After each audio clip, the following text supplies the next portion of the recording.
L'appelant ne se sent pas bien. Il est suivi depuis 2 ans par un psychiatre. Il a des problèmes avec les filles mineures. Il est sans médicaments. Il a peur de passer à l'acte. Je lui demande ce que son psy lui conseille, de rester chez lui. En fait, il a un bracelet électronique. Il est interdit de sortie. S'il récidive, c'est la prison. Et que fait-il alors ? Il lit, il écoute de la musique, il regarde de la télé.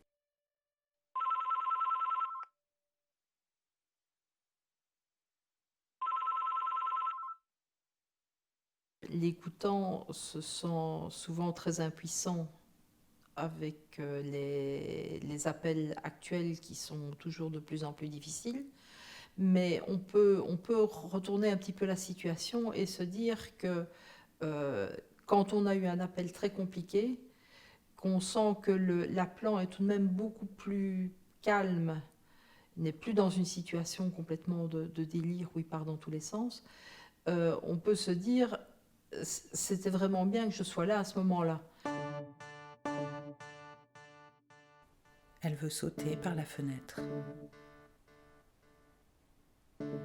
L'appelante dit être à bout, fatiguée, psychologiquement et physiquement.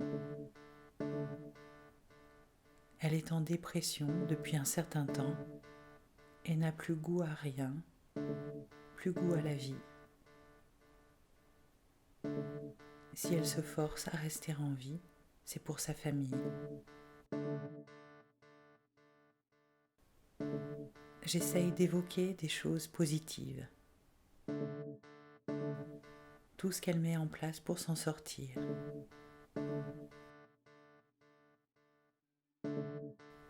Reprendre la musique.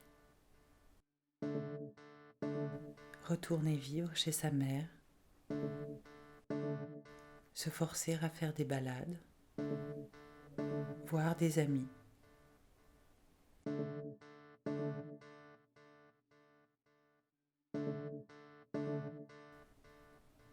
Elle dit qu'il lui arrive de ressentir du plaisir quand elle fait tout ça, alors je le souligne.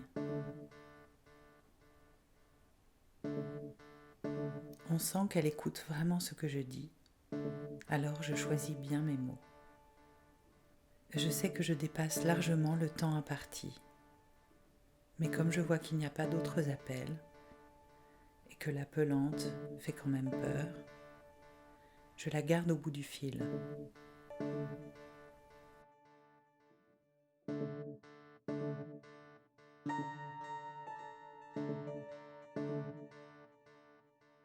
C'est un type d'écoute qui ne pourrait pas véritablement s'imaginer avec des personnes qui seraient payées pour faire ce type de prestation.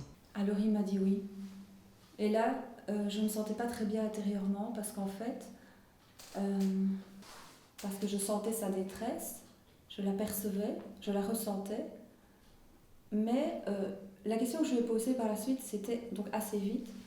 Est-ce que vous avez quelqu'un auprès de vous qui pourrait téléphoner au 112 ?